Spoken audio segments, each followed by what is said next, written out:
దూత media, power of news. కార్యకర్తలే, అర్థమైందా? ఆయన అనివార్య కారణాల చేత ఆగాడు. అలా అని చెప్పేసి ఎవడికో భయపడి ఎవడో ఆపితే అలా ఆగలేదు. ఎందుకంటే అక్కడ ఆంధ్ర రాష్ట్రంలో అక్కడ క్యాబినెట్ మీటింగ్లు, అభివృద్ధి కార్యక్రమాలు చాలా జరుగుతున్నాయి కాబట్టి ఇక్కడికి వచ్చి మళ్ళీ ఆ టైం కేటాయించలేక ఆయన రావటం ఆపారు. అంతే. అంటే జనసేన సంబంధించిన పార్టీ కూడా ఇప్పుడు తెలంగాణలో డెవలప్ అవుతూ ఉంది. మరి దానికి ఏమైనా సపోర్ట్ చేసే ఛాన్స్ ఉందా పవన్ కళ్యాణ్ గారు? ఇప్పుడు తెలంగాణలో 336 సీట్ల వరకు పోటీ చేసిందమ్మా. వార్డు నెంబర్లుగా కానీ మున్సిపాలిటీల్లో కానీ ఇంచుమించు గెలుస్తాం. ఇప్పుడు ఈ అనురుద్దీన్ రెడ్డి ఎవరో విమర్శిస్తున్నాడు, కాంగ్రెస్ అధ్యక్షుడు మోహన్ గౌడ గారు విమర్శిస్తున్నారు. అదే భయం అన్నమాట. ఆయన ఎవరి దగ్గర ప్యాకేజీలు తీసుకున్నాడు ఏంటి? అనురుద్దీన్ రెడ్డి దగ్గర ఏమైనా ప్రూఫ్స్ ఉన్నాయా? అనురుద్దీన్ రెడ్డి దగ్గర ఏమైనా ప్రూఫ్స్ ఉన్నాయా? ఏమన్నా చూపించగలడా? ఏంటి సాక్ష్యాలు ఆయన తీసుకున్నట్టు, ఈయన చూసినట్టు వీడియోస్ కానీ సంథింగ్ ఏమైనా ఉన్నాయా? ఆయన పేరు చెప్తే భయం.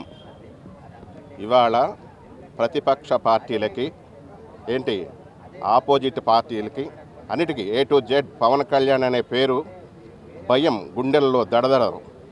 ఎందుకంటే వాళ్ళు ఎంత భయపడతారో, ఆయన్ని ఎంత అవమానిస్తారో వాళ్ళు ఇంకా అధగపాతాళానికి వెళ్ళిపోతారు. అది ఉదాహరణకి ఆంధ్రప్రదేశ్ 151 సీట్లు ఉన్న పార్టీ ఏమైంది?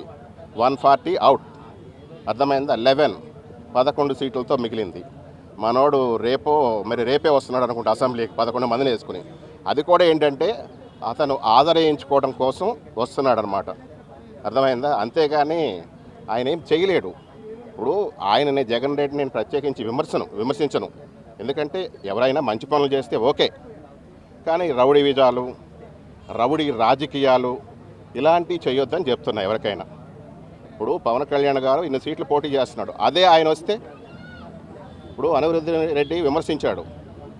అనురుద్దీన్ రెడ్డి మీకు చెప్తున్నా, మీరు ఎన్ని కోట్లు ఖర్చు పెట్టి పార్టీ టికెట్ తీసుకుని గెలిచారు, ఇప్పుడు ఎన్ని కోట్లు సంపాదించారు, అర్థమైందా? ఎన్ని వందల ఎకరాలు కబ్జా చేశారు, మా దగ్గర ప్రూఫ్స్ ఉన్నాయి. మా జనసేన అధ్యక్షుడు ఏదైనా ఒక్క తప్పు చేశాడా అనేది ఒక్క ప్రూఫ్ ఇవ్వగలరా? గుర్తుపెట్టుకోండి, పేద ప్రజల రక్షణ కోసం పుట్టిన పార్టీ. హైదరాబాదు గడ్డ మీద, తెలంగాణ గడ్డ మీద, హైదరాబాదు అడ్డ మీద, అర్థమైందా? పేద ప్రజల కోసం పుట్టిన అజెండా. ఆయన నీతి, నిజాయితీ, మంచి మానవత్వం గల, అర్థమైందా, అట్లాంటి వ్యక్తి అన్నమాట. పేద ప్రజల పరిరక్షణ కోసం పుట్టిన పార్టీ జనసేన. అది గుర్తుపెట్టుకోండి. ఎవరికైనా చెప్తున్నా, మీకు కూడా, మీ మీడియా కూడా చెప్తున్నా, ఎవడో ఒక్క ఏలెత్తి ఆయన్ని చూపించలేరు. లేనిపోయిన మాటలు అంటం తప్ప, మీకు ప్రూఫ్స్ లేని సాక్ష్యాలు తప్ప మీరు ఆయన్ని ఏమీ అనలేరు. మీరు ఎంత అంటారో అంత రేంజ్కి ఆయన కానీ జనసేన పార్టీ కానీ ఎదుగుద్ది. నెక్స్ట్ రాబోయే ఎలక్షన్లో తెలంగాణలో పార్టీ తీరుతుంది, అధికారం చేపట్టబోతుంది, ప్రజాసేవలు చేయబోతుంది. ఇప్పుడు ఆంధ్రప్రదేశ్లో చూడండి, ఎగ్జాంపుల్ మీరు చూస్తున్నారు. 24 అవర్స్లో ఒక స్కూల్ పిల్లలు అడిగితే రోడ్డు వేస్తాడు. ఒకప్పుడు స్పోర్ట్స్లో గెలిచి వస్తే వాళ్ళందరికీ 5 లక్షల చొప్పున స్పోర్ట్స్లో ప్రజెంట్ చేశాడు ఆయన. అర్థమైందా? ఆ అమ్మాయి కూడా అన్న మా ఇంటికి రోడ్ లేదని చెప్తే వెంటనే అది కూడా అక్కడ ఒక 24 అవర్స్లో వేశారు. అది బట్టి చూసి ఈ పిల్లలు చూపించి 11 మీరే చూశారు. పవన్ సార్ మాకు రోడ్ వేయించిన సార్ అంటే 24 అవర్స్లో వేశాడు. ఎవడు చేస్తాడు ఆ పనులు?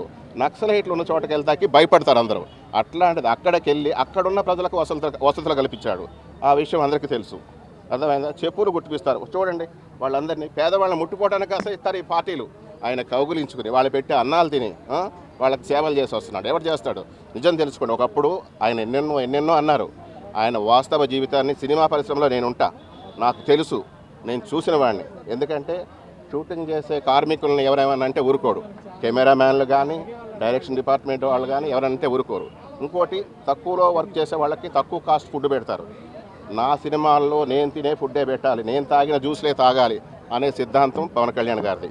గుర్తుపెట్టుకోండి, ఆయన ఎప్పుడూ తప్పు చేయడు, ప్రజల కోసమే మంచి చేస్తాడు. ఇక్కడ కాంగ్రెస్ అధ్యక్షుడు కానీ, ఉదాహరణకి మనకి సోనియా గాంధీ ఎవరు? ఇటాలియన్. ఆవిడ వాళ్ళ పార్టీకి అధ్యక్షురాలు. ఆవిడ వచ్చి ఇక్కడ ప్రచారం చేయొచ్చు. ఈయన తెలుగోడు, ఇక్కడ పుట్టిన పార్టీ, ఇక్కడ ఆయన ప్రచారం చేయకూడదా? ప్రియాంక గాంధీ ఎక్కడో పోటీ చేస్తుంది, రాహుల్ గాంధీ ఎక్కడో పోటీ చేస్తారు. వాళ్ళు చేయొచ్చా? పవన్ కళ్యాణ్ గారు ఎందుకు చేయకూడదు? ఇక్కడ ఎందుకు రాకూడదు? ఇక్కడ ఎందుకంటే అసలు ఆయనకి తెలంగాణ గడ్డ అంటేనే ప్రాణం. ఎందుకంటే ఆ పార్టీ పుట్టింది ఇక్కడ 150 మందితో పుట్టిన పార్టీ తెలంగాణ గడ్డ మీద. గద్దరన్నకి ప్రత్యేకమైన తమ్ముడు, గుర్తుపెట్టుకోండి.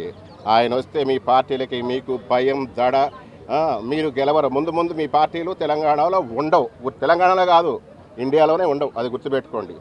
Only one, Janasena, BJP. ఎందుకు మరి ఇంకా ఇక్కడికి రావట్లేదు ఆయన ప్రచారానికైనా లేదా వస్తాడు. support చేయడానికైనా? వస్తాడు. రావటం లేట్ అవ్వచ్చేమో, కానీ వస్తే మాత్రం అంతే. ఎవరికైనా ఇక అది వేరే ఉంటుంది. ఎక్కువ చెప్పడం బాగోదు. ఎందుకంటే అందరిలాగా బూతులో గీతలో రెచ్చగొట్టే వ్యాఖ్యలు ఇట్లాంటివి చేయటం మా అలవాట్లేదు. అదేదో చేసి చూపించడం, నిరూపించడం మా జనసేనకి, మా అధ్యక్షుల వారికి తెలిసింది. ఆయన అడుగుజాడల్లోనే మేము నడుస్తాం. For more updates, please subscribe Dutta Media.